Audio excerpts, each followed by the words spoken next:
Scoop Slam Podcast.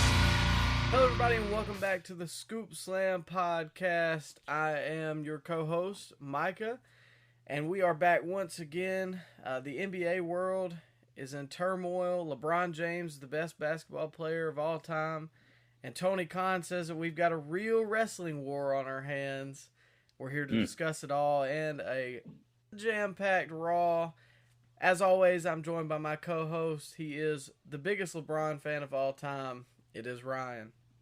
Oh, yeah, man. Been a bronze sexual for the last 10 years or so. How about you, Michael? You had a good weekend?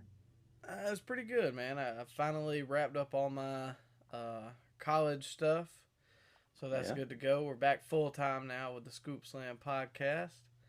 Yes, sir. Yeah, it was pretty solid. Super Bowl weekend.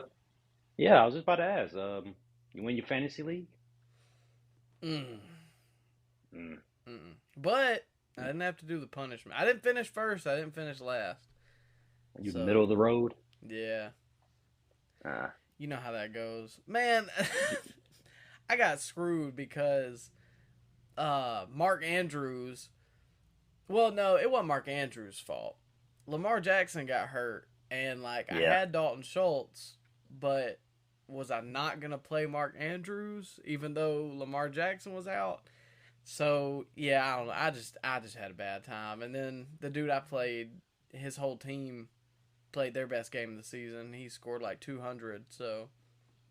Well, you had a stacked roster last year when we had in our league.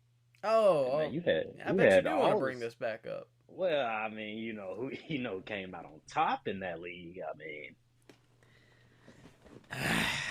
Rashad Penny will always be public enemy number one for me.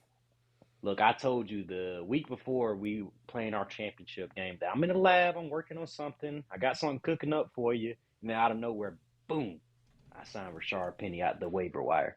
Hey, man, it's just one of those things, some people are just destined to be great, and I happen to be one of them. Oh, okay. Yeah. Yeah, my man had a 40-point performance in the playoffs. Never had a better game, of course.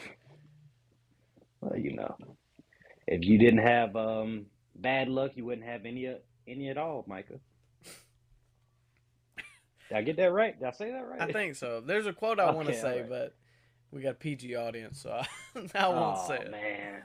Forget the sponsors. Well, anyways, as I prefaced before, we'll go ahead and get into our rumor portion of the show. We got a Raw review and a couple rumors to hit on real quick. And I knew you would eat this one up, so I got our first one for the day. Tony Khan says we have a real wrestling war on our hands. Now, I've got a couple quotes, and this is from the Wrestling Observer newsletter. I'm not big fans of them, but this is from I want to give credit where credit's due. It's the Dan Le Batard show. Dan Le Batard. Le Batard. Yeah, he's on ESPN. Yeah, he's on ESPN. Okay, thank you for correcting me. I wanted to make sure I got it right. Of course. Hey, that's why you're here. That's why I got payroll. Hey, yeah. No, we ain't got no payroll, but. Oh, about to say those pennies we make off those sponsorship deal. Well, every cent counts. Yeah, you're right. All right. Khan said, I've had a lot of wrestlers come to me and allege that WWE reached out to them to tamper with their contracts and asked them to break their contracts. I can't confirm that specifically. I can only tell you what the wrestlers have come to me and said, but I've had multiple wrestlers and staff report to me. It was very disturbing. I've had to go out and try to put on good shows despite this alleged tampering and stuff like that. Frankly, I don't think it stopped us because the quality of the product and the quality of the shows, this one's about to be hard for me to say, is at an all-time high right now. What? Hold on. I got a couple more quotes. Read that again. What? Frankly, I don't think it stopped us because the quality of the product and the quality of the shows is at an all-time high right now. He's high. Keep on going. Again, I don't know if these things have happened. I only know what people have come to me and alleged.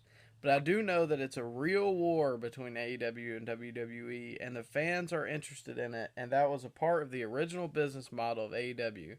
I knew that wrestling fans, frankly, are very interested in wrestling free agency and wrestling wars, and I believed we could create a free agent market that is definitely a real thing now and would be a big part of the story. I think wrestling fans, sorry for all these quotes, I think wrestling fans at the end of the day appreciate that a lot of what happens in wrestling shows is sometimes story, and that's why people like watching the shows. They like the stories and the exciting matches, and especially the combination of the two when the stories lead to exciting matches and vice versa.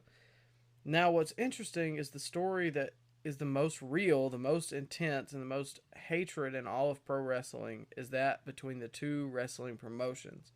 I think we truly, truly hate each other, and I think it makes for really exciting TV and makes for an exciting wrestling war. And I won't keep quoting because I've already said a lot, but basically he went into a story about when he was beginning the partnership with New Japan that WWE tried to contact them and say that they wanted a partnership instead. New Japan shot them down and continued to partner with AEW, but they did at least say that it was a thing that happened. So I know that's a lot on your plate, but I'll let you go ahead and open the floor for this one. You know, I don't know where to start, Micah. He's a real competition? How? You know, WWE reported record profits for last year, over 1 billion in profits. Is AEW even breaking 100 million in profits at this point? I mean, I don't know because they don't release the numbers, Oh, but they don't release it. Who knows? It's kind of like, you ever go to what's your favorite soft drink, Micah? that's a tough one. Mountain Yeah, Dew, Cherry Coke. Mountain Dew, Cherry Coke. Okay, you go to the soda aisle at your local Walmart. They're out of Mountain Dew. They're out of Cherry Coke. But you see the Mountain Lightning right beside it. You picking that Mountain Lightning up? Hey, respectfully, Mountain Lightning's not that bad. Oh, I understand your analogy, but I'm just saying though, it'd be like the CEO of Mountain Lightning saying, "Oh, we're in a real soda company war with Pepsi Incorporated over there." No, no, you're not. You are two completely different products at this point. One is booking for the basement dwellers, you know, the 800,000 people every. No offense to basement dwellers out there. You're booking to the 800,000 people every single week, and then one is a globally, nationally recognized brand. You just there's no war at this point, Micah. It's not going to be a war in our lifetime unless something drastically changes. AEW would never, ever be on the same playing field as World Wrestling Entertainment. Ever. I think there are aspects, yes. Like, let me think here. So, okay, say, bringing back the CM Punk and Bryan Danielson and John Moxley and Chris Jericho, people like that. Goodness, I don't know what just happened. People like that going over there, like the free agency of it, yes, I can see that. The only thing is, WWE has been around for 50 years now. AEW, I genuinely don't know that I see them ever surpassing the WWE. It's just at a point now where they're always going to exist, and nothing AEW does is going to counteract that. WrestleMania alone is a brand of its own. And it's like if you see somebody random on the street and they see something like a headlock or something, they see something that's wrestling related. They say, "Oh, that's that WWE stuff." yeah. They don't say wrestling. So at this point, WWE is wrestling, just like Coca-Cola is. I mean, it's equate to soda. I mean, or UFC is equate to MMA. People just it is the brand it's what people equate wrestling to at this point. Yeah. And So it's not a real war. I think the biggest thing, well, I got two things. First, I completely understand why him and Cody were good friends because they both can say a whole lot of words with absolutely nothing behind them. And secondly, I think the biggest thing about that bothered me was the quality of the shows is at an all-time high right now. Mm, Keep in mind, and look, I know you're a big pro WWE guy. I'm personally absolutely. pro AEW. Mm, And I'm not going to sit here and lie and say that, oh, the shows have just been great. Like, they're just there. It's just matches for the sake of having matches. There's not a whole lot of story to keep me invested right now. When we were planning to do the episode this past weekend before, some outer or some real world stuff happened before all this, I was trying to watch Dynamite and I fell asleep 3 times. It's just, there's nothing there to keep me invested in the product, wanting to watch it. And not for nothing, I think it's pretty evident considering that they haven't done over 1 million in like a couple weeks, aside from the Jay Briscoe Memorial Show. yeah. It's been what, like 13, 14, 15 weeks? It's been And since Punk was there. even if they break 1 million, what is that? Just 100,000 more people tune in? Is that really that much of a difference? They're not making any new fans, Micah. They haven't grown in the 4 years they've been a company. I believe on their first show they did 1.7 for Dynamite, their first show. They Something haven't like got that. nowhere near that. You haven't made any new fans in 4 years. Yeah, sure, you can be another alternative to the boys to go get a paycheck and milk you for everything you're worth, but are you putting butts in seats? I be seeing these shows and they're dark because nobody's there. The upper deck is empty. Nobody shows up to these shows. And then you go to the same area 12 times a year. You burn out the fans that do show up. I I don't think, know. from especially this past Raw, because I'm going to talk about this a little bit too. Like, the fans that are there are more invested, I think. But for AEW right now, unless it's a big show or something like that, I don't know that they need to be booking, the United Center or something like that. And I'm not saying that they do, but I'm saying, okay, that this past show in El Paso, that was a pretty hot crowd, and the arena was a little smaller.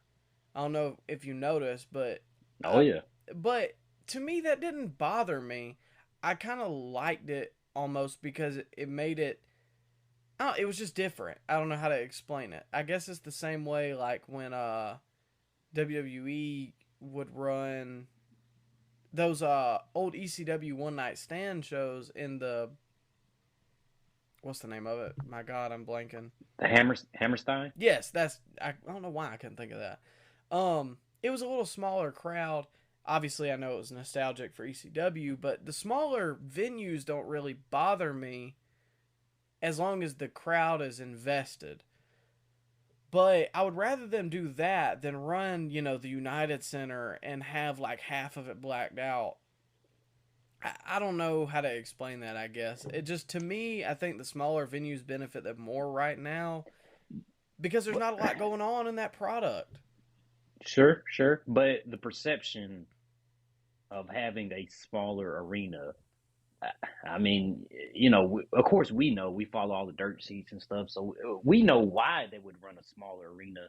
But to the casual fan, they see that and they're like, "What the heck is this? This is bootleg WWE. Look how small the arena is." They'll see that and think it's something. You know what I mean, Michael? Yeah, I mean, I get your point. I don't know. I liked the smaller venue this past week on Dynamite. Like, I don't know. To me, it just felt different and refreshing. But when then you got the competition running the Barclays Center for 15,000 people and it's sold out, it Yeah, just but that crowd looks was awful. what? Maybe I need to get a new TV because that crowd was loud the whole night. They were sitting on their hands to me. The Cody promo, Sami promo, Okay, yeah, that. the Bobby Lashley and Brock stuff. Okay. But for that main event, they were dead. It's hour 3, Micah. Were we making any noise in hour 3 when we went Oh, to the yeah, Raw? but we also had a 50-minute tag team turmoil match. I told you it was going an hour. You did, but I didn't want it to be true. Anyways, though, I mean, hold up, no, hold up, because I was a little ticked off. I'm sorry, going to tangent here, but you know they got a main event after the show went off too. Really? At Raw? Yeah, they had Seth versus Theory. Oh man. Yeah, I'm like, I feel cheated. We ain't getting nothing. We got Priest carrying Dom to the back. That's what we got. You know how it is. If we go to a weekly, when we went to Dynamite, remember there was like nothing going on that Dynamite except for Malachi and Cody. Well, Cody did stay behind and sign autographs for like 30 minutes though. That is true. You try to tell him, you loved Rose to the top. He saw right through it. No, he knows nobody liked that show. Well, I mean, hey, if the shoe fits. Well. But anyways. Yeah, I don't know about this whole wrestling war. Like maybe a free agency war, I could see that, but I think they just need to be pulling more numbers and more. Yeah. Especially when SmackDown's pulling 2.5 on Fridays. Now I know Raw is a little low, but okay. Let me ask you this: so Raw has kind of been doing. Like floating around like 1.5, 1.7. If AEW was at like a 1.3 or 1.4, do you think the claim for Wrestling War would be a little more palatable? In a sense, but I just think WWE at this current point makes so much money and they generate so much revenue overseas. I just can't put it on the same wavelength. I just can't. And Raw's been hovering around 1.8, 1.7 the last couple of weeks. Let's give them some credit. And which is up from last year over year. I mean, yeah, and the I'm looking at it now from WrestleNomics. The only shows the only shows that are up year over year is Raw and SmackDown, especially SmackDown. Oh yeah, I can Bloodline. Bloodline, yeah. Roman. It's because of Roman too. Yeah. Just Roman in general. Well, we'll move to the next one. That was our big rumor. There's a couple more we didn't hit on, but I got two more for you. So we got Jay White loses the loser leaves Japan match against Hikuleo, and I believe maybe he's going to New Japan Strong, or maybe he hinted at that for a little bit.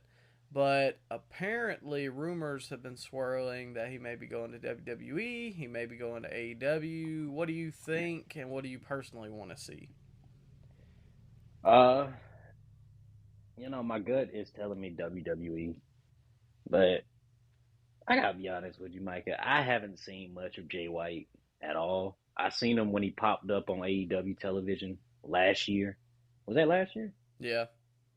All right, yeah, he had that few. Was he at that super show they had in June? Yeah, but he came in on that one-off one time. With Adam Cole, right? Yeah, but then he did have the match at Forbidden Door with Okada, Page, and Cole. Okay, yeah. So that's the only stuff I know him from. I did see that. Well, I say see. I saw highlights of that match he had with Hikuleo, and he's okay, I guess. I'm not gonna be losing sleep if he goes to AEW. People claim that he is the best heel in the business right now, but come on now, Roman Reigns is right there. Roman Reigns is right there, but I just don't. I'm not a big fan. I'm not a big fan. He's okay to me. He kind of gives me Finn Balor feelings where it's like, Oh God! So you saying I'm not gonna like him at all? no, Is that what you telling me? no, he's just like kind of ripped, and I mean he's Yeah. got more promo than Balor, I think, but How much of that can you do in WWE when you're dropping f bombs every other sentence? that's my Like, is that thing. really? Is I that need to really a see good him. promo? Is that really a good promo if you just throw curse words around every other word? That isn't. That's not a good promo to me. I don't know. Nah, I Seems like mean I see that's what a you're crutch. saying. That's a crutch in my opinion. Like do it in the PG parameter. See what you got. Yeah, and uh, I don't know. You know, some of those guys will be stars in Japan, and it just doesn't translate. Personally, Yeah, I'd like to see him in WWE because in he's young. AEW, I think he's just gonna be another fish in the pond, I guess. Yeah, because you got guys that have debuted for AEW and we've seen them once and you haven't seen them anymore. Mike Bennett, Matt Matt Taven. Taven, Matt Taven, Mike Bennett. There you go. There's a whole host of them. I can't think of anymore, but I mean, I'm sure they're under contract though. oh yeah, they're getting paid. Yeah, they getting paid. Yeah, so I don't. If I had to put money on it too, I'd think he's gonna go to WWE just because I think, at least to me, I think he can probably see the writing on the wall that he has a better chance to be a bigger star there than he does in AEW. Because I don't know, the talent pool in AEW is just really full right now, and I don't think he's gonna be more over than a lot of those other guys. But reading the message boards, a lot of these New Japan fanboys really don't want him in WWE. They feel like he's gonna get watered down and he's not gonna be able to be Jay White. Like who is Jay White? Yeah, Is he's that great of a wrestler that he can operate in a PG parameter? Like if you're a top notch professional wrestler, you can make your stuff work in WWE. You can. I mean, it's just all the biggest stars have gone through there. If Steve Austin stuff can work in PG parameters, then gosh darn it, Jay White stuff can too. yeah. If he really is who he says he is. And he got a decent size, like 6 feet tall, 6'1". He's Something like like that. Shawn size. Yeah, he's about Shawn Michaels size. And he's still 30, 31. You give him 2 years in NXT, I think he'd be a big star on the main roster. And yes, I would send him to NXT. I don't know. I'm torn on that idea. I just have to see it, I guess. But in AEW, I just feel like he's just going to be another guy on the roster, another guy on the show, and that would be But all. Micah, he'll be able to swear on AEW television. He'll be just like Jay White was in New Japan. Well, like you said, who is Jay White in New Japan? Because I'm Well, not watching him. he's the best wrestler in the world. He's the best heel. He's better than MJF as a heel. This is the comments that I read, Mike. Is that so? Yeah, people are saying that. I don't know. I mean, you know how I feel about New Japan. Like I've seen the clips. It's just not for me. It's just not what I like. And if I'm you like that kind of thing, that's the kind of things you like. But it's just not for me. the fan bases kind of make me mad too. I don't know. No disrespect to our New Japan watchers out there, I but mean, y'all suck. well, I mean, if the shoe I'm fits. gonna, yeah, I'm gonna call a spade, man. Like, they think just because it happened in the Tokyo Dome that it's the greatest wrestling match of all time. No, it's not. It's 2 hours of dudes no selling big moves over and over again while the crowd gasps, and that's the only sound effects the crowd makes throughout the whole match. Like, I don't want to see that. That's boring. Who cares? I mean, I'm you sorry. I said didn't it. mean I'm to not bury. I didn't disagreeing. mean. I'm I not didn't mean to bury disagreeing. Jay. I'm just burying Jay White, man. I don't know. I'd like to see him in WWE. I think it'd be something fresh and somebody new, and I don't know. He's Hey, just that going to guy, be wasted in AW, I think. that guy they had, he was wrestling Hikuleo. He's a big boy. Yeah, I would like to see him somewhere else. I was thinking about that. I was like, man, I You know, might want him to lose. he was in AEW for a little while. Remember that? Yeah, wasn't he going to be in that triple threat at Forbidden Door and then he got hurt or something? So then he was just managing the Bucks or something like that? Yeah, yeah. You know who his dad is? That's Haku, isn't it? Haku, yeah, legendary. Yeah. Man, I be Right. seeing he's all over WCW. Where in '96, Faces of Fear. Hey, we might see maybe we can add him onto the bloodline. I wouldn't hate it. But first, Man, they I'm need to here get for it. Jacob Fatu. Oh, that's a must. Send Solo back to NXT. You get Jacob Fatu. If you get Jacob Fatu, man, come on now. Yeah, that's the only It's no thing is their comparison. gimmick is the same. There's no comparison though. When you line them up side by side, one looks like No. a baby Uso, and one looks like a freaking savage. I mean, Yeah, come on. and I think his contract is coming up soon. I hope so. It's still mysterious. Like nobody knows how old he is. I Really? remember I looked up his wiki page and like there's reports of how old he is, but then nobody really knows actually how old he is. Hmm. So I Yeah. don't know. He could be 38. He could be 32. I don't know. Wasn't there a football player like that? Or no, I know wasn't there's a it Buddy basketball player Hield? like that. Yeah, he lied about his age. Legend. Serge Ibaka too. How old was he? Nobody exactly knows, but there's been reports that saying that he's like 4 years older than like his current age, which makes sense because he looks washed up at 33. So I wouldn't be surprised if he's like 38, Is he 39. still in the league? You know I ain't been Yes, watching it. yeah. Really? He got he got waived by the Bucks last week or the week before. He's a free agent right now. Hmm. Okay, well. I was about to say, I remember him, but I thought he would have retired because he looked old then. And by the Bucks, I mean the Milwaukee Bucks. I don't want Yeah. people to think Serge Ibaka's with the young Bucks out there. God, no. I'd somehow like him even less. Anyways, we'll move on. Hey, Getting off on a tangent. he probably taught him how to play basketball. Oh, well, might explain their skills. Anyways, speaking of, uh, well, I don't have a transition for this one. Okay, all right.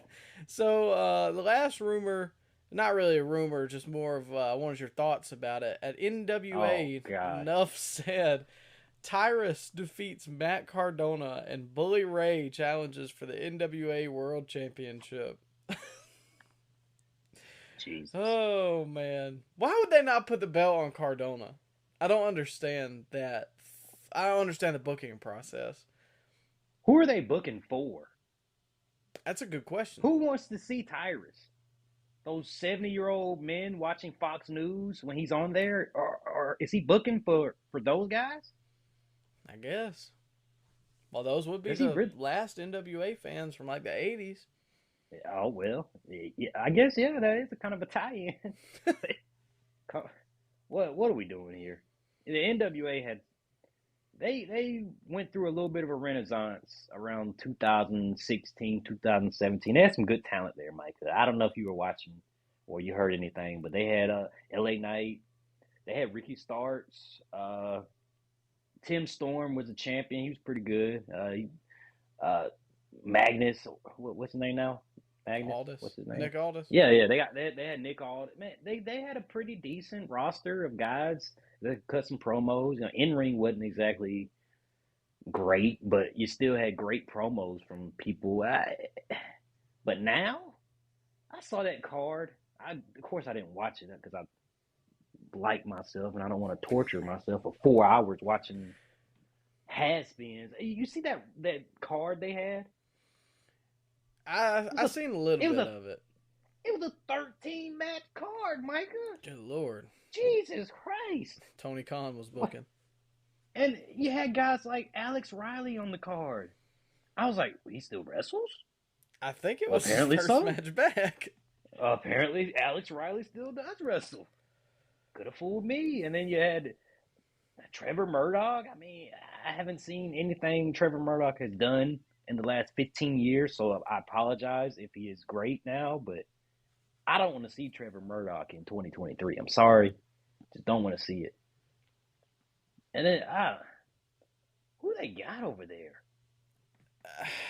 So I'm looking at the card right now, and none of these names like really jump out at me. The one, obviously, there's Matt Cardona. Don't let me do that. EC3 used to be a talent, but now he's just, I don't know. He controlled his narrative.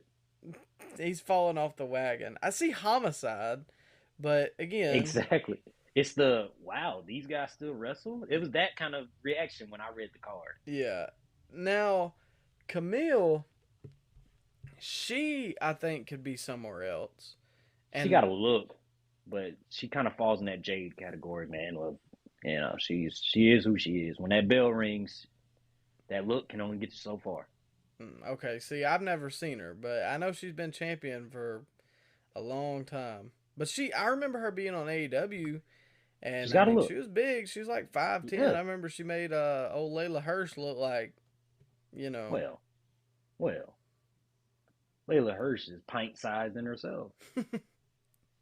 Well, it's different. It's a different look. But yeah, I don't know, man. I've seen some clips of the old NWA stuff, like you said, with LA Knight, Ricky Starks, but this is just not the direction, personally, that I would go in. Why would you not put the belt on Matt Cardona? He got Indie Wrestler of the Year last year. People know him. He's got a look. People don't remember Tyrus fondly. Who was clamoring for Bully Ray? I know he had a pretty decent program and Impact, but nobody wants to see him versus Tyrus.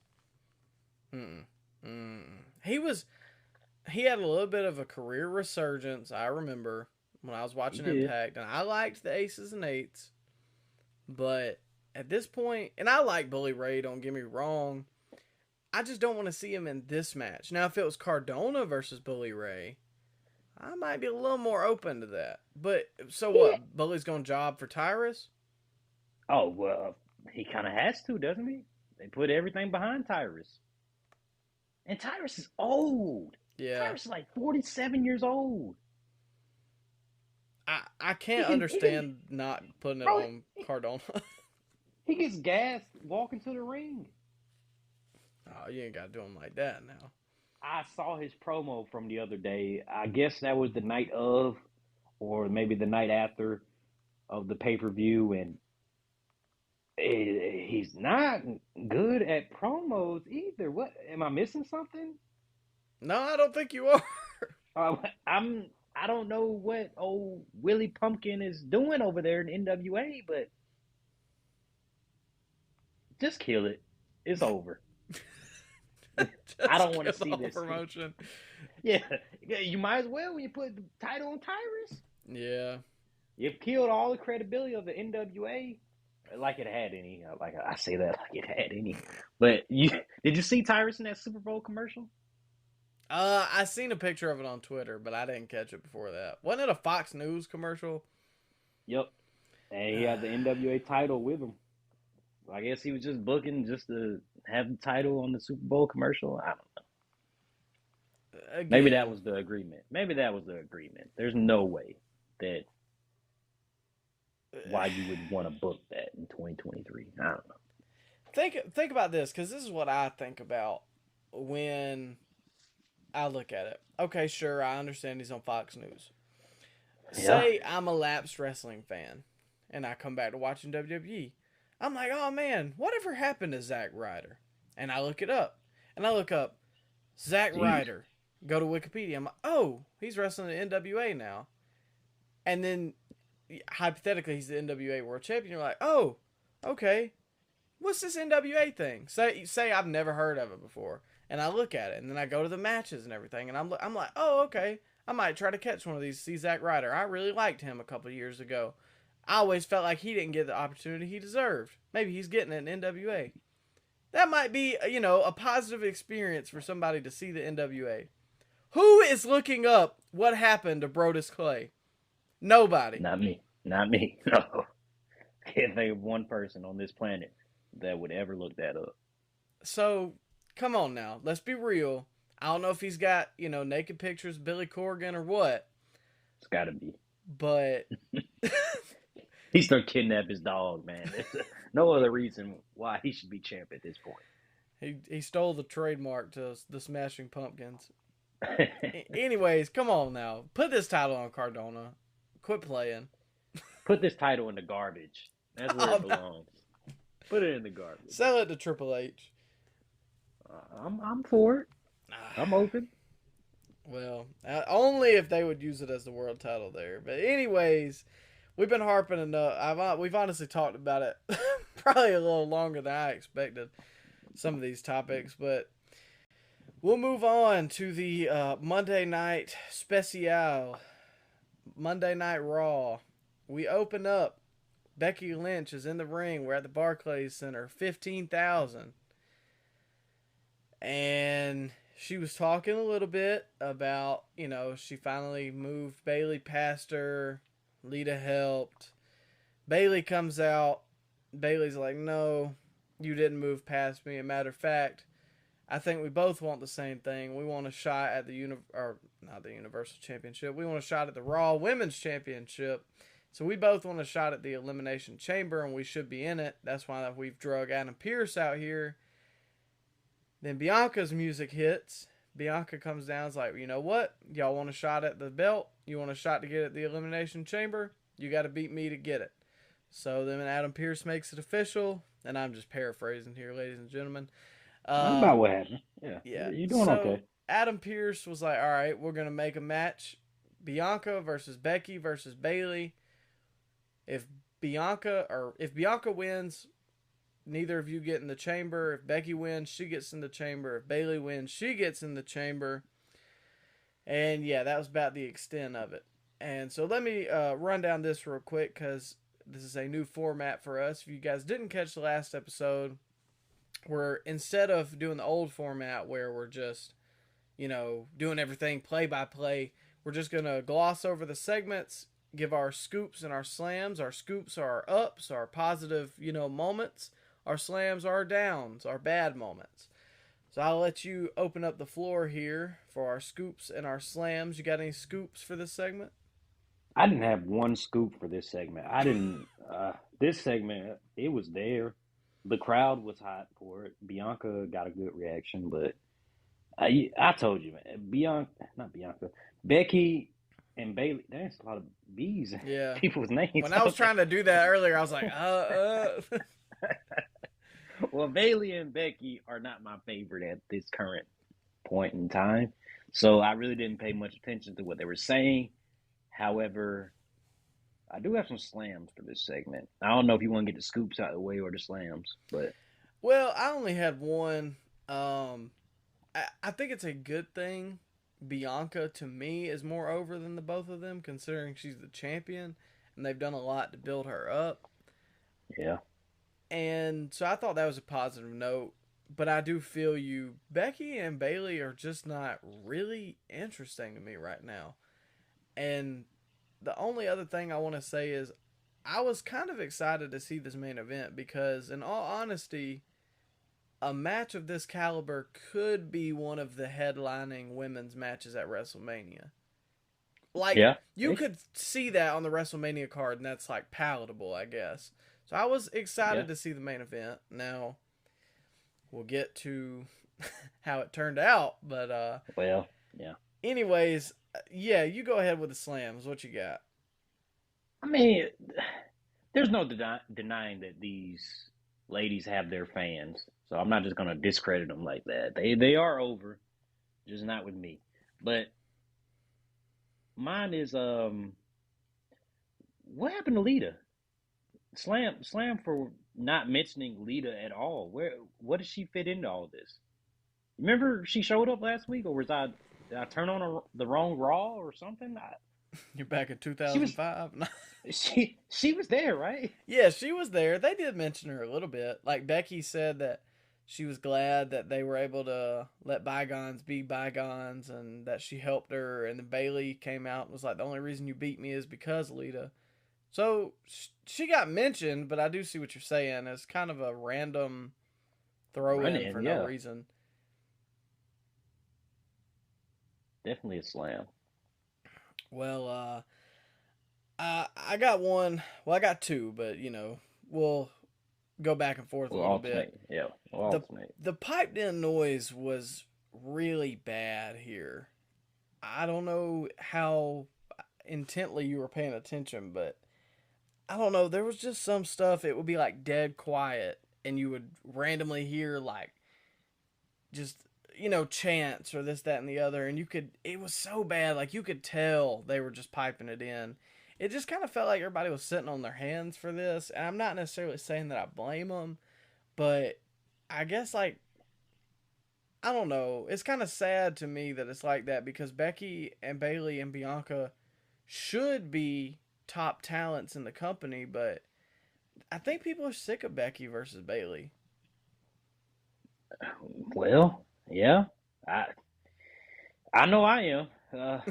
But see, I didn't get the piped in noise. Maybe I just, like you said, I probably wasn't paying attention. But wouldn't that be hard to do on a live show?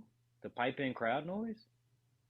I can understand if a tape show, you can juice down the crowd noise and then pipe in some stuff. But how would they do that on a live show? Oh no, they definitely do it. Like I know they were doing it because you would hear like a couple people start a chant, and then randomly it would get really loud, and then it would cut off, and you would still hear like a couple people not, or you would just hear a couple people doing the chant. I don't know how to explain it, but if you know what you're listening for, then it's hard to ignore it, I guess. Maybe I haven't really noticed it. Just like I don't even notice the camera cuts at this point, even though it's too many. But you just kind of get used to it, watching it for a while. Yeah. But yeah, I got another slam here. Why would Bianca accept this match? Dumb babyface syndrome. Like, why? You have nothing to gain here by taking this match. I didn't even think anything about it until you wrote that down. But it really doesn't make sense because, in all honesty, all of the women in the chamber, maybe minus like Asuka or Raquel, maybe, pose a threat to Bianca. Why would you want to at least give the opportunity to two of the other like top 5 talents in the company? I mean, exactly. Maybe, I don't know, she felt confident in her abilities to neutralize the threat, but I definitely see what you're saying. And sometimes WWE can be very, I don't want to say bad at booking baby faces, but yeah, they've been bad at booking baby faces because there's no reason you should have took this match. No reason. Yeah, I don't know. Something about this segment, and even, well, we'll get to it with the main event, but I don't know if something was just off with these women. The whole thing, to me, and this kind of, I guess we'll move into my next slam. Like, Bailey didn't sound serious. Becky doesn't sound serious. Bianca did, but I don't know. The whole thing came off weird to me. The main event looked like there was just not a whole lot of chemistry. Things weren't clicking together well. I don't think this was a great start to Raw, personally. And this looks like it's going to be the feud going into Mania, too. How are they going to stretch this out for 6 more weeks? Jesus. I have no idea, because I'm already sick of seeing it. Yeah, I'm done with it. Well, speaking of, we'll move along. After this, we had the Street Profits. The Street Profits versus the Judgment Day in a small little match. I think the Judgment Day had a segment beforehand. To start us off, I got a scoop. The Judgment Day, I like that they're constantly on the show. They're constantly building momentum, moving forward. they're picking up wins. Even though they lost the tag match against the Usos, they're still picking up wins. Yeah. And they are getting some momentum. It's not my favorite. I know you like them, but I do like them. they're at least on the show, and they're not the most completely uninteresting thing. I think Dom gets the most heat of the show. Either him or when Theory. he comes out. Him or Theory, his reactions, they rival Theory on a weekly basis. But yeah, I thought this was a little decent, fast-paced match. Get a scoop, in my opinion. Scoop for the match overall. Well, I got to counteract because I got a slam, and the slam is the opposite of your scoop. Because I just didn't really care about this match. I like Montez. I really like Montez. Dawkins doesn't do it for me. But he got to change his gear, man. That gear was awful. That wasn't doing him no favors. Looking like he was wearing joggers out there. I don't know. I think it's time to split them. I feel bad because I feel like Dawkins is definitely going to be the Jannetty, but the Street Profits has came and went. I think. It feels like they're building to that. Definitely does feel like they're building to the breakup. They've been planting seeds for a while now. If I know you stopped watching for a little while, but they have been planting stuff here and there about a breakup. Yeah, I even remember at SummerSlam when they lost. They kind of sat in the ring, and it was a weird pause for a while. Yeah, and then you got Montez going off on his own for the Elimination Chamber too. Yeah, I'm here for it. I mean, I like Montez, and I for real, I can see him being in the main event picture eventually. Yeah, but the Street Profits, I don't know how long they've been a team because I've kind of just came back into watching WWE and everything. But, I mean, they've already been tag champs. What more can they really do right now? They just feel like they're treading water. They've been a tag team about 3 years on the main roster so far. Really? I don't know. They feel like they've overstayed their welcome to me. I don't know how to explain it. Well, Jesus, Mike, you want to break up every tag team? Yeah. Okay, then let's break up the guns on the other side. FTR.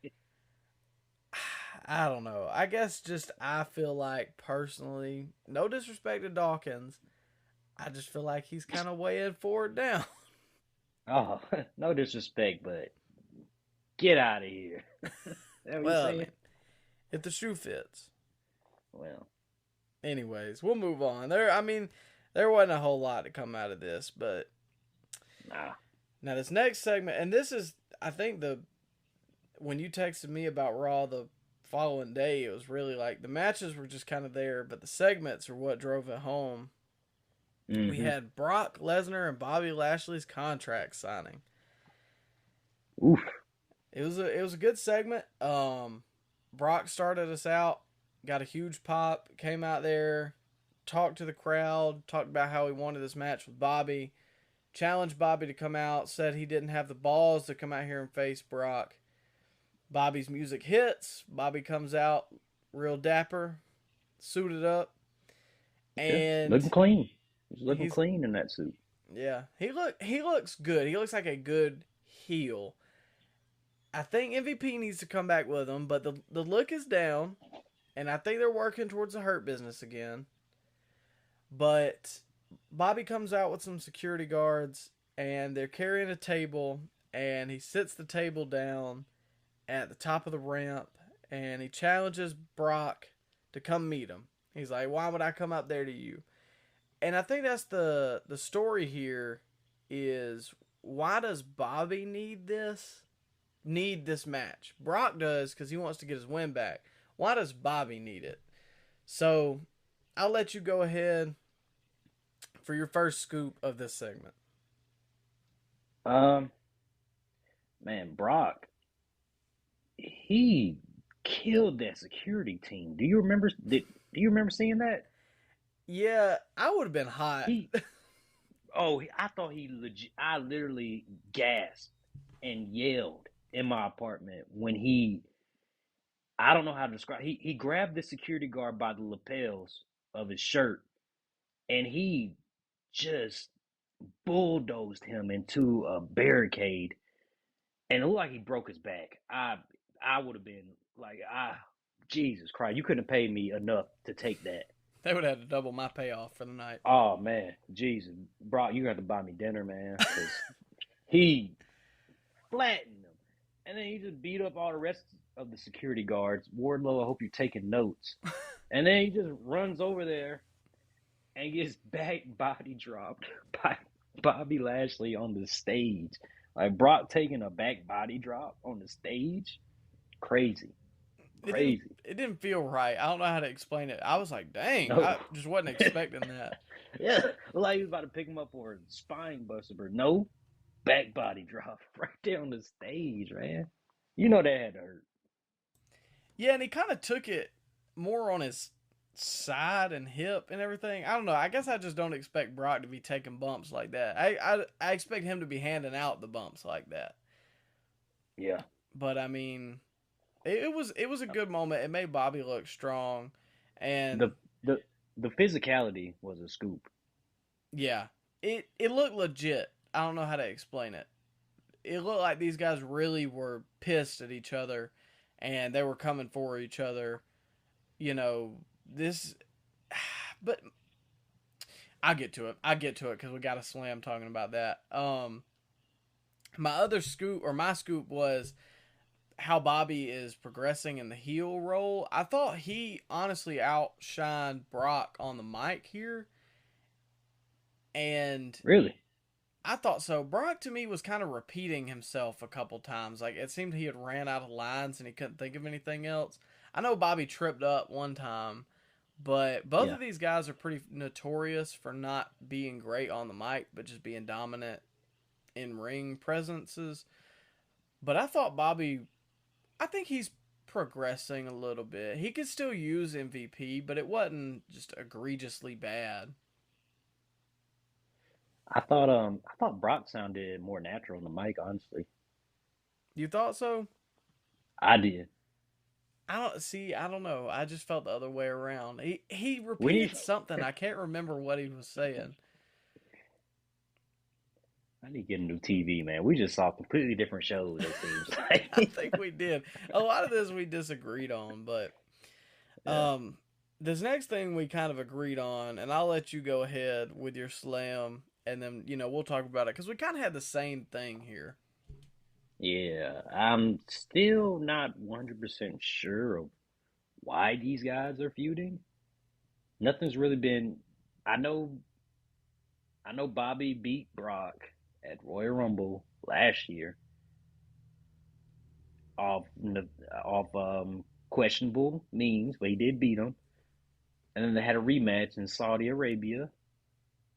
Brock won that one. But why are these guys feuding? Just to get their win back? Just to establish dominance? I don't. Can we have a little something else here?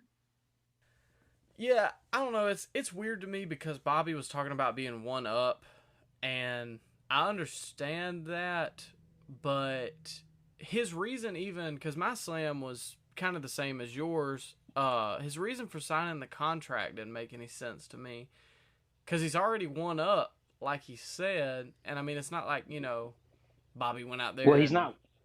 Well, he's not one up. He lost to Brock at the Saudi show. Yeah, but I think he's counting him eliminating him from the Royal Rumble as one up. Oh, okay. All right. Yeah, I guess. Because I was wondering that too. I was like, didn't Brock beat him at the Saudi show? But yeah, I guess I expected Brock to, I don't know, say he was like choking out MVP or he's going to beat him up. And then he's like, you know what? I'll sign the contract. Just leave MVP alone. Or, something like that. That makes more sense to me than just, oh, you ran at me and yeah, we're going to have this match just because.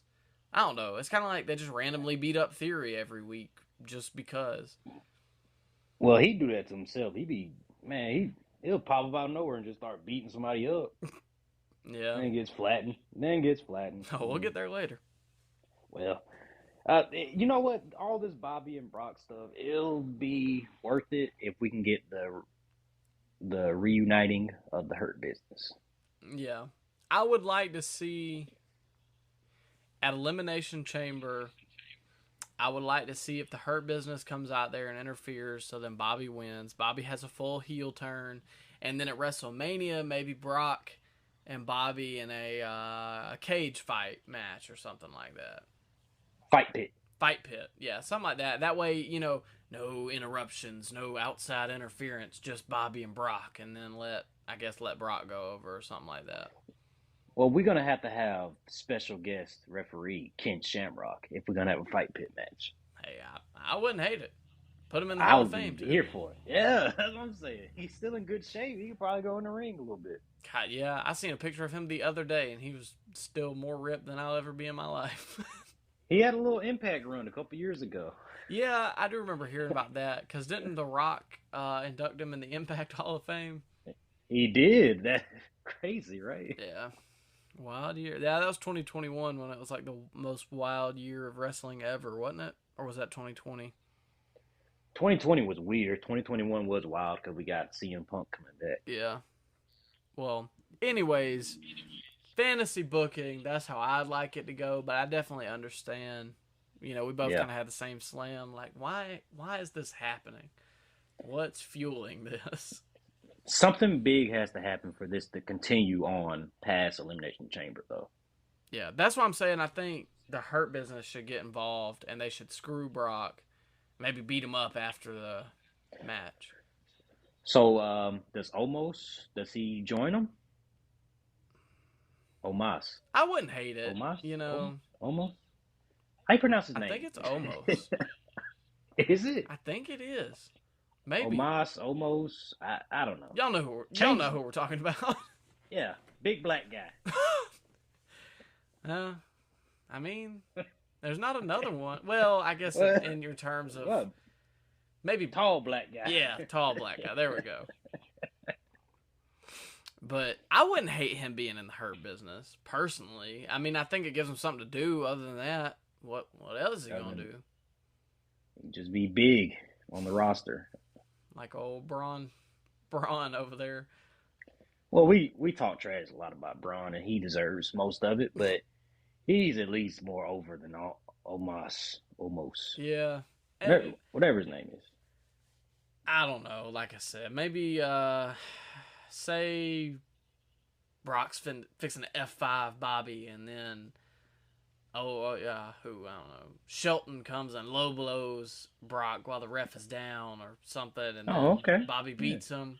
Then after the match, Omos picks up Brock and slams him through the announcer's table, and the Hurt Business stands over him.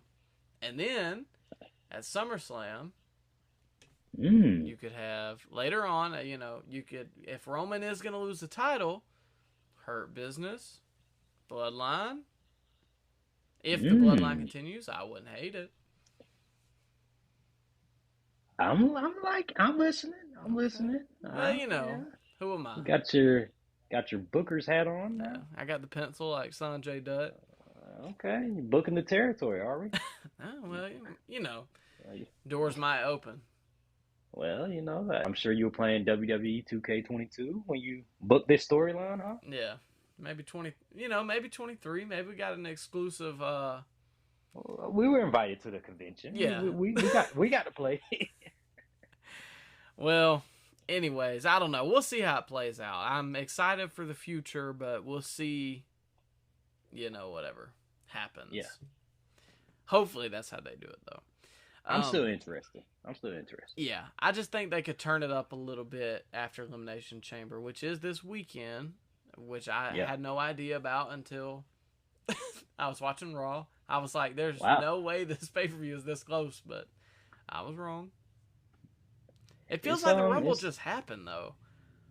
But you gotta think, though, between Survivor Series and the Royal Rumble, there was no pay-per-views. So that's why it seems like, oh, man, Elimination Chamber already? Well, yeah, I mean, it's not very not usual that a pay-per-view takes two months in between. Usually it's a month after each other. Yeah, but when isn't WrestleMania in like April? It's in like 60 days, I believe, 50 days, something like that. Yes, it's April April 1st. 1st. So you get it. You got about a month and a half to build it up after the chamber. All right, well, It's shaping up pretty nice. yeah, I ain't gonna be pessimistic. I ain't gonna dog them yet. Well, Yeah, not we'll get to it. yeah, well, something I will dog was this next match: Piper Niven versus Michin. Am I pronouncing that correctly? I'm not trying to, I'm not trying to butcher Mia anything. Yim. Mia Yeah, Yim. just me. Yeah, that's her.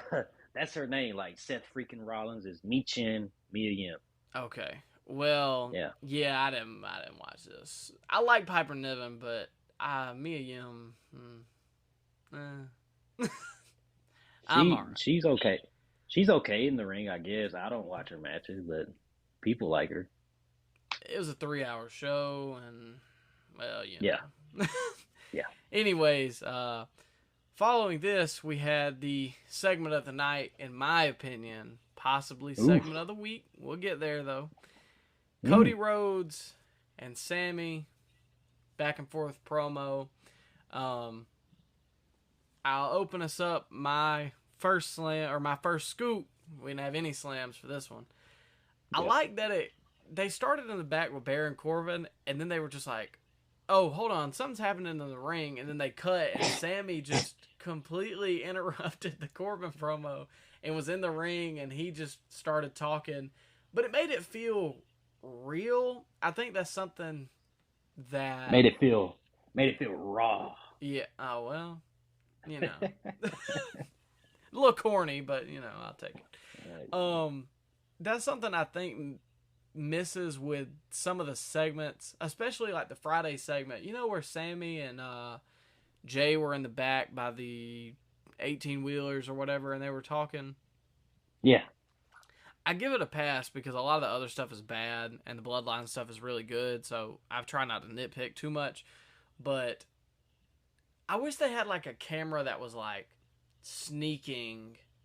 You know what I mean? Oh Lord, the TNA 2008 camera angle. Yeah, that makes it feel more real to me.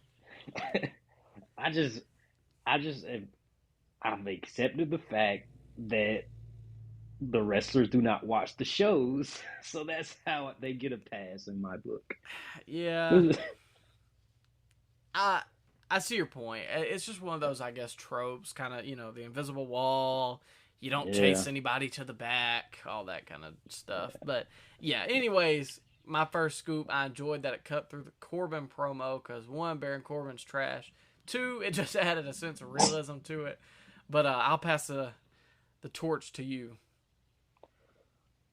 Oh, man, where do I start? This is a home run segment, though. Home run. The contrast of the everyman, Sami Zayn in the hoodie, and then you got the suit wearing Cody Rhodes coming out. I like that little contrast. You know what I mean? Like two different sides of the babyface coin. Cody, man, he talking people into the seats for Elimination Chamber. The quotes that he had during this segment. Do you remember the quotes? A couple of them stand out to me.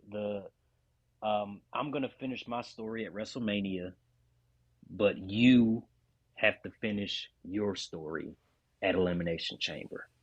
Yeah, and that was the closing, right? That was closing, man. I building him up like he's Apollo Creed, because you know what happened in Rocky when Apollo Creed faced the Russian. Yeah. Because that's what's going to happen this Saturday. Man. Oh, I'm just preparing you for that. He's going to get squashed, embarrassed. The crowd is going to... They might riot, man. I don't know. But yeah, there are 2 scoops for this segment from me. I have no slams whatsoever. If you haven't watched it, drop whatever you're doing. Pause the podcast. Go watch this segment. Definitely worth your time. It was right up there with the Heyman and Cody segment that happened a week before. It was that good. And Sami held his own on the microphone with Cody Rhodes.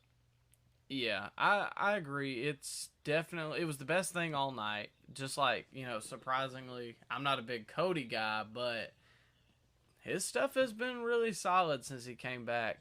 And my final scoop for this segment, I also, had no slams. Sami is playing this role extremely well. I don't know how to feel. I feel like I can do it, but at the same time, this is a monumental task. And it kind of feels a little Mick Foley-esque to me. I don't know, but even when you said a minute ago, you were talking about Cody's got the suit and Sami's just out here in a hoodie.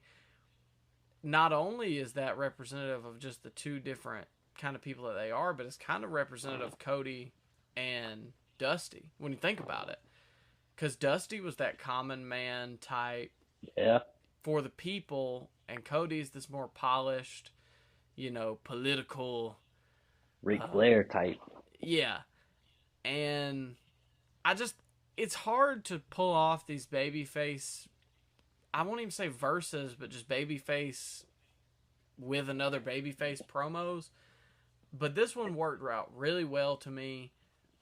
Like you said, Sami held his own, Cody held his own. Go watch this. I mean, it sells you on Cody versus Roman, but it also sells you on Sami versus Roman. And I think that's the best thing that they can do right now, because I think some people are going to be upset if it's not Sami in the main event of Mania, but I think... Oh, come on now. What? I'm just saying, I've seen some people online. Yeah, the bottom four people in the message boards are mad that Sami Zayn won't main event WrestleMania. Boo-hoo. This is not a Daniel Bryan situation. People are not booing Cody. People are not clamoring for Sami Zayn. They're not hijacking the shows by chanting Sami Zayn's name. This is not Daniel Bryan 2.0. Sorry to ruin it for all you vocal minority fans out there, but it's not going to happen. Cody is the most over guy on the show. He proved that in this segment. They didn't boo Cody. They cheered Cody. I'd say they cheered him louder than Sami. Maybe I need to get a new TV, Micah. I don't know. I think it was pretty tit for tat. Oh, man. Well, the money is in Cody dethroning Roman at WrestleMania. You would water it down by adding Sami Zayn to that main event. Terrible idea. Terrible. I don't care about rewarding Sami Zayn for the great work he's done. Yes, he has. But that doesn't mean you uproot something that you've had planned out for a whole entire year to insert him into the main event last second. That's not how you do good business. Finish the story, like Cody said. I see what you did there. I don't like it, but I see what you did there. I had it in the chamber, ready to unload. I'll see after this weekend how they book this. I think Cody and Roman is the way to go, but I think it depends on how they book it this weekend. That crowd's gonna be crazy. Oh yeah, they might hijack the show. They're gonna be cheering loud for him. They're yeah. gonna be loud all night. You ever see that pay-per-view Canadian Stampede? Mm-hmm. Where the hard camera is literally shaking at some point throughout the show? I can see that happening on Saturday. I could too, especially if Sami has like a potential to win. I think Jay's gonna break a lot of people's heart this weekend. I think he has to, right? I think so. He has to. I can see them doing a KO run-in to help Sami out. Yeah, because he's been off screen since He sacrificed him at Royal Rumble. Yeah. Sacrificed him. I guess that's one way to put it.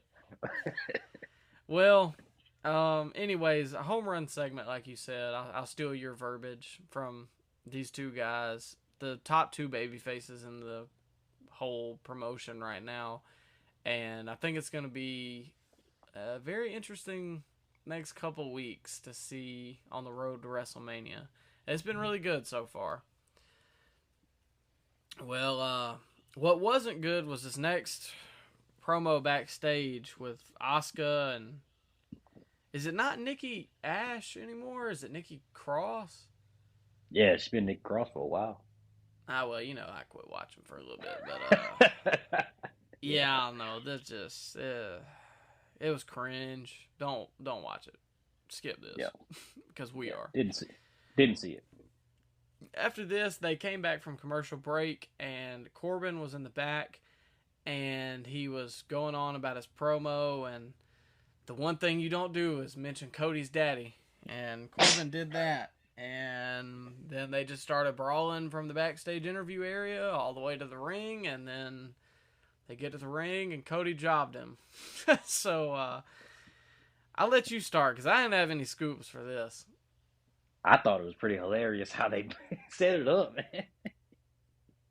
You didn't think it was funny that Cody just peeked through the curtain and heard that? I mean, And just start beating him up. He's like, you know what? Let's get a rep. Let's take this to the ring.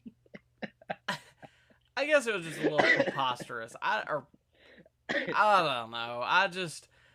I would have been fine if it was just a backstage brawl and that was all that happened, but Oh no, you mentioned Dusty. It's on now. Let's get a referee. He books the match.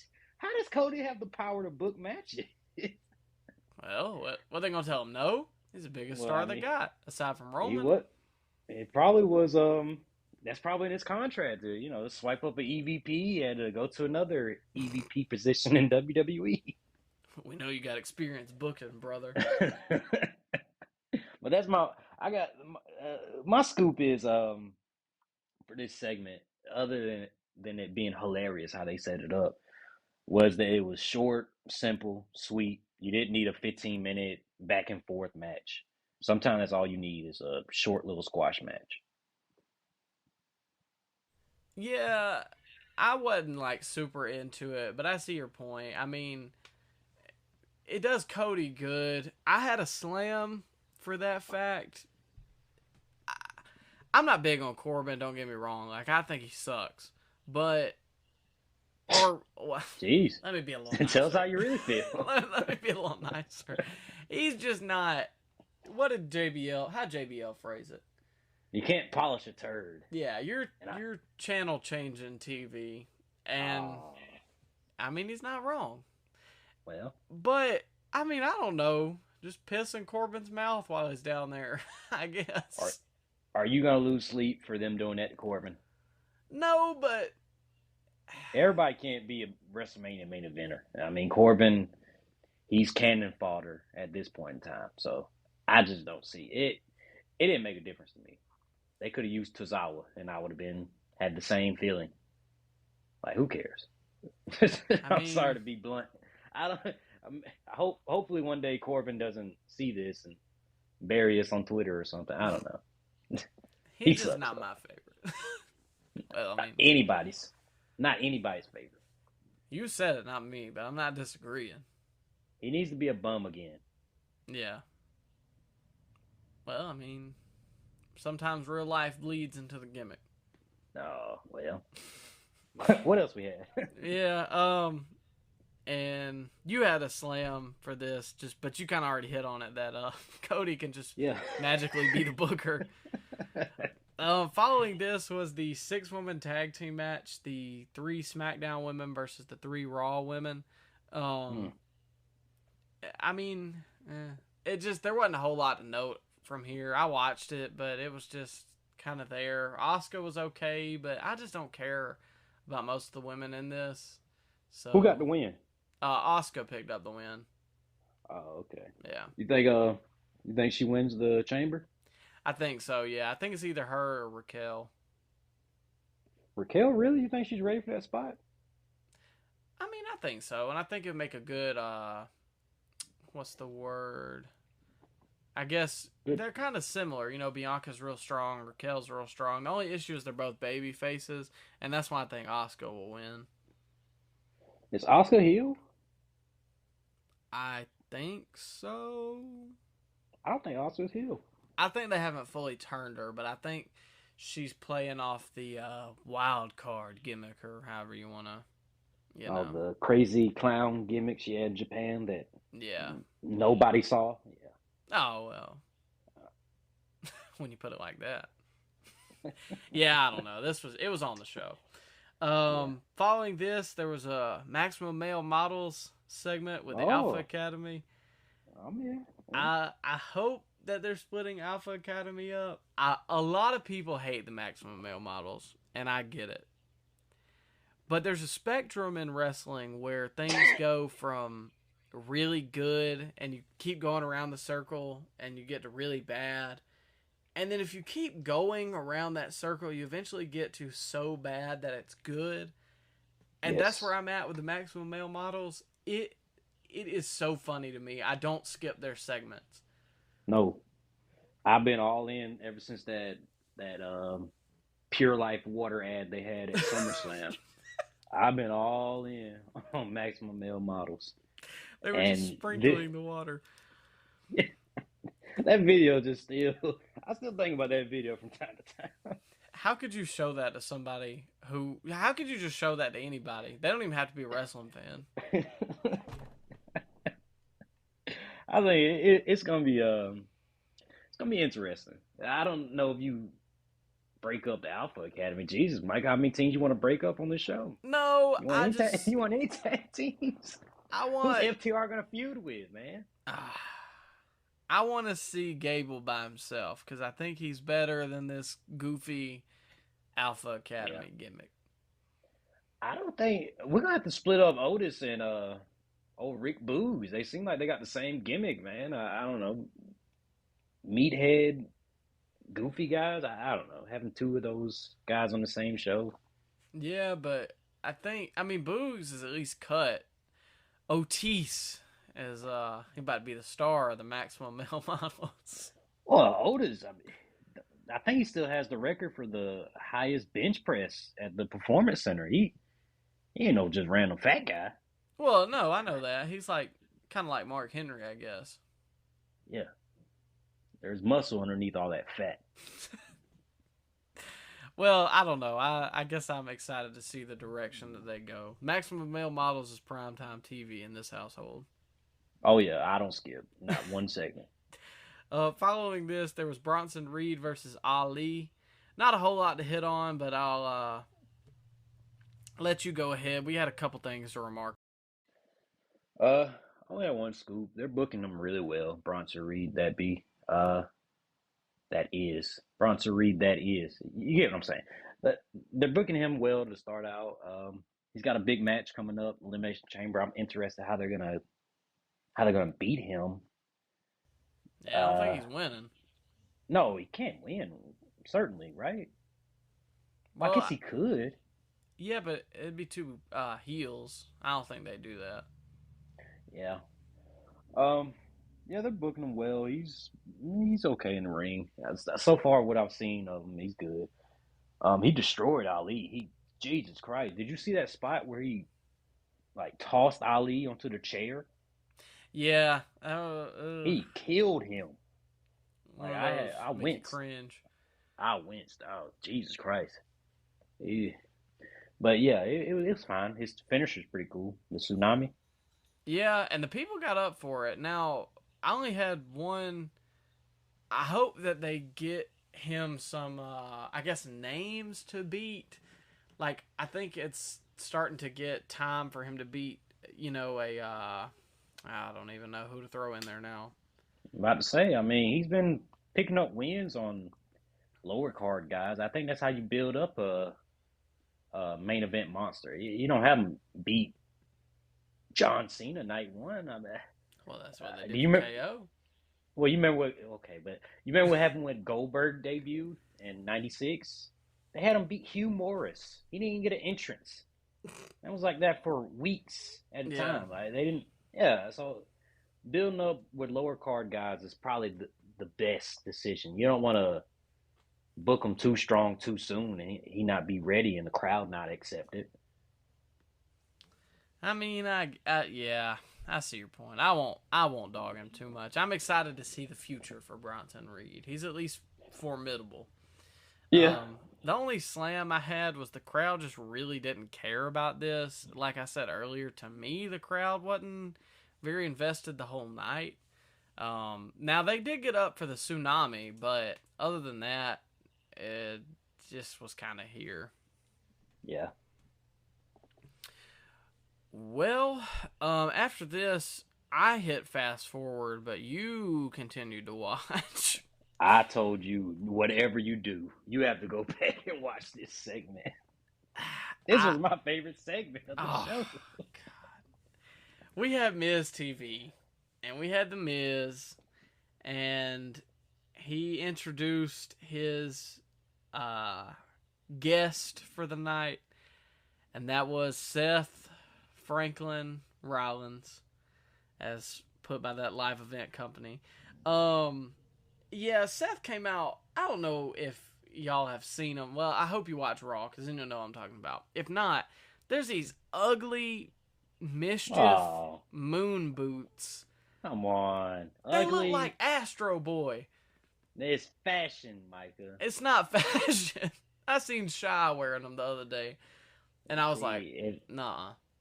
If you're a sneakerhead like me, you know that's fashion right there. They're reselling for $1,200 right now. Good God. I used to be a sneakerhead in my day. I had some Kobe's and some LeBrons and some Kyrie's. Yeah. All right. You know, I get it. Valid. Okay. But you not should know these. These are fashionable then. You wouldn't wear those? No! What? Get made fun of in high school. Crazy. Ain't no way. Anyways, I seen Seth step out in them big old Lance Armstrong ones. Oh, come on. And I had to skip. So I'll let you cover this segment. My face I was smiling ear to ear watching this segment. Miz had me cracking up. Like, he had a few lines in here that I was like, wait a minute, hold up now. Miz trying to goad Seth into talking about Logan Paul throughout the whole segment. It was done really well. It was a really, really good segment. Miz, great on the mic. Seth, he showed some fire by calling Miz his shoot name, brother, calling him Mike. Mike, you didn't really watch any of this segment, really? No, I seen it through fast forward. Like, I seen that Seth stomped him in the boots, and Theory came out and hit I don't know what the A-Town down. I think that's what it's called. I don't know. Yeah, it is. It is. Oh, okay, see, I do know. I do watch the show from time to time. You watch the product. Well, Miz was good in this segment. He said something about Taylor Swift. He said, this crowd is jealous because I got Taylor Swift tickets. And then I said, wait a minute, what? Where did that come from? But it legitimately had me laughing at his delivery and all these things he was saying to the crowd. And he was saying, oh, you call Logan Paul a clown, but you got the boots to match it. And I don't know, man. I lost it at that too. Miz is really good. He's probably in my top 10, so I'm not exactly unbiased in this for this segment. Man, he said, "What are those?" I forgot about that. That's what I was like. I can't do this. You should have stuck around, man. It got better. I'll take your word for it. Well, okay. Fast forward a little bit. Seth gets tired of Miz talking. He beats up Miz, tears apart the set, hits him with a chair, curb stomps him with the, what'd you call him? The Lance Neil Armstrong. Neil Armstrong. Did I say Lance? Is Lance the biker? Yeah, Lance is the biker. Oh, my bad.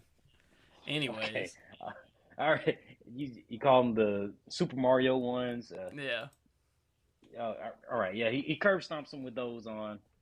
Miz just lays there, lifeless, flatlined. And then Austin Theory comes out of nowhere, beats up Rollins, gives him the A-Town down. And I don't remember. I think Rollins just rolls out the ring or something. But Miz has a match right up next. I don't know if you... I seen this. Okay, all right. Miz has a match up next. He's still in the ring, lifeless, unconscious, because them things probably heavy that he got curb stomped with. So he's flatlined, and then the camera pans to Miz. And the camera stays on Miz throughout the whole commercial break. They're in picture. I seen that he was And like asleep. he was just lifeless. And it went on so long that it became hilarious how they did it. Because the crew just kept on working around him. They flipped him over to roll the carpet out the ring, and then they rolled him back where he was. But I'll let you take him here, Mike. Yeah, it wasn't. It wasn't from me. But if that's the kind of thing you like, then that's what it's for. Seth showed some good fire. All right, I'll take your word for it. Yeah. After this, Yeah, we had. Oh, you go ahead. He stopped. Yeah. He stopped laughing. You know, that's my big gripe. He always laughing at everything he says. Yeah, that's why he's just felt. I guess, or I've been indifferent towards him. So maybe it's a step in the right direction. Wasn't he One your favorite giant member? step for mankind. Oh, I see what you did. Okay. Wasn't he your favorite member of the Shield? Yeah, he was for a long time, and Dang. yeah, somehow my whole like hierarchy flipped because it was Seth, Dean, and Roman, and now it's like Roman, Dean, or John, and Seth. Yeah, I was Dean, Seth, and Roman. I've never been a big Moxley guy. Like, in all honesty, even in WWE, I was like, he's just okay, but I always felt bad. I always felt bad for him in WWE. Never thought he got the same treatment that Rollins and Roman got. Well, now you see why. Well, he was getting better reactions than both those guys. Really? Oh yeah. Especially when they all split away. Oh, you fell off, man. I did. I fell off the wagon. You would have been a Dean guy. See, I watched up to, let me think, 31 was Seth cashing in on Brock and Roman. I think that was like one of the last times I watched. I was a big Seth guy. I love the Architect. The Architect was great. Was it great? It was great. Oh, okay. All right. He was with the Authority. I liked it. But yeah. But I don't know. Dean was never that guy to me. Roman was always the worst because he was horribly just pushed and then had no mic work or ring work to bring it back up. And he kept him in the Shield stuff for like 8 years, dude. Yeah. Now he found a new barber and his whole personality changed. Well, a new barber will do that to you. I give him that. Well, like you said, Boogs and Miz was up next. You kind of already hit on your scoop for that. It was just that, Miz laid lifeless on the mat to write the picture-in-picture. Yeah. And that'll lead us up to our main event, which, like I said earlier, on paper, could have been a WrestleMania main event. On screen, it didn't really come off that way. Bianca picked up the win. Like I said, she was facing Becky and Bayley, triple B's. You had one scoop for this one, and I'll let you go ahead with it because we agreed on this one. So, yeah, scoop was very thin in this main event, in my opinion, but it was unpredictable. I'll say that. I like having unpredictable outcomes sprinkled throughout the show. It makes the show more, I can't miss this. If I miss this, I mean, who knows what'll happen. I like that aspect of a wrestling show. Yeah. But other than that, it just felt like this was an off night for all these ladies. It just didn't feel like they were on the same page, and then it got riddled with commercial breaks. I just couldn't get into it. Yeah.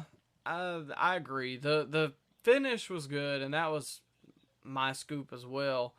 The slams, I've got 2 of them. The match started and just immediately cut to commercial break, and I'm like, this is the main event. In theory, this is what you've been waiting all night to see. Why would you cut to commercial immediately? I don't know. They couldn't have done that while it was picture-in-picture. But they couldn't have done that while some of the entrances were going on. If they had to go to commercial, I don't know. That's just something that bothers me kind of about Raw. And the brawl that was like about halfway through the match between all the ladies that are in the Elimination Chamber wasn't my favorite. You could see at one point that Raquel just pointed and told Dakota to go one way. Yeah, it was kind of sloppy. And then Bianca did this spot where she picked up, who was it? Becky? Was that Io? Io, yeah. She picked her up and, did the throw outside to the random group of women that are just standing there naturally, not doing anything. Yeah, it wasn't my favorite. And like you said, this whole match, the chemistry was off, or I don't know, maybe jet lag or something. And I like all these women, especially Bianca. She's really good in the ring. But it didn't live up to the expectations for me. Yeah. Matches were kind of off on this Raw.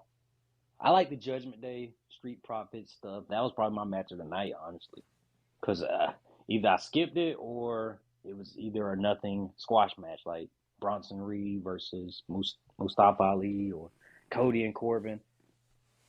So yeah, man, just matches. Yeah. But the segments were really good for that Raw. Really good. Segment heavy show for sure. And I don't mean necessarily the time. I just mean, what led the show to being the quality that it was. I'd probably have to agree. Street Profits Judgment Day would be my favorite of the night. What you give this Raw rating out of 10? Give it about 6.7. Okay. Okay. It was a good go home show for Elimination Chamber. Yeah, I don't know. SmackDown will be better, I'm sure. I give it a 6.3. The segments were good. None of the matches to me really came off as important or. Yeah, if it had one great match on the card, it'd probably be like a 7.7, 7.8 for me. Yeah. But there was just, and even if the women's main event match had been really good, I think I would have given it a lot higher. But that kind of just left a sour taste in my mouth. Crowd wasn't great all night to me, and the segments were really the only thing carrying us through. But that's just what I think. Yeah, I'm interested for Elimination Chamber though. You want to do a little prediction? We'll save it for the Friday show. Okay. That way, maybe we might know a little more going into it. Okay. All right. Well, that is all we got today, ladies and gentlemen. I do want to say rest in peace to Jerry Jarrett. I believe he passed yesterday, so prayers up to the Jarrett family. I did want to make mention of that. And Jeff is going to compete tonight too. Is he really? I didn't even think about that. Yeah, he is going to be there. He said he's going to compete still. Oh, okay. I didn't know if there was any official word. But yeah, we got Dynamite and our SmackDown show hopefully out this weekend. We're going to review both of those and have our Elimination Chamber predictions. And then the following week, we're going to cut out the rumors next week, unless, I don't know, like Vince McMahon sells the company. Oh. But that's not where I thought you were going with that. No. Well, I don't wish any ill will. Of course. But yeah, barring anything crazy, next week we'll have our Elimination Chamber and Raw review, so we'll skip out on the rumors. But like I said, this weekend, be watching out for the Dynamite and SmackDown review show. Trying to think if there's anything else. Not that I can think. No AEW craziness going on at the moment. We'll see, though. Make sure to check us out on Twitter and Instagram at ScoopSlamPod. Make sure to check out our sponsor, Anchor. And we hope you guys have a great rest of your week. We got a exciting week of wrestling. I think the latter half of this weekend is going to be really fun. And I'm excited for Elimination Chamber. I like this on a Saturday. Thank God. I hated Sunday pay-per-views, man. I really didn't mind it for a while, but now that this new job I'm going to be starting in a couple weeks, my Mondays are going to be 7 a.m. that I got to be there, and top that with a 35-minute drive there. A 35-hour. Where's your job on the moon? Jesus. Yeah, I know. I'm gonna need Seth's boots to take me there. But yeah. So I'm gonna appreciate that Saturday pay-per-view because them AEW pay-per-views are gonna be killing me now. Jesus. But anyways, yeah, it's gonna be a jam-packed week. We are glad to be back. No more hiatus for us. Like I said, check us out Twitter and Instagram at ScoopSlamPod. I am Micah. He's Ryan. Thank you for checking us out. Have a great rest of your day.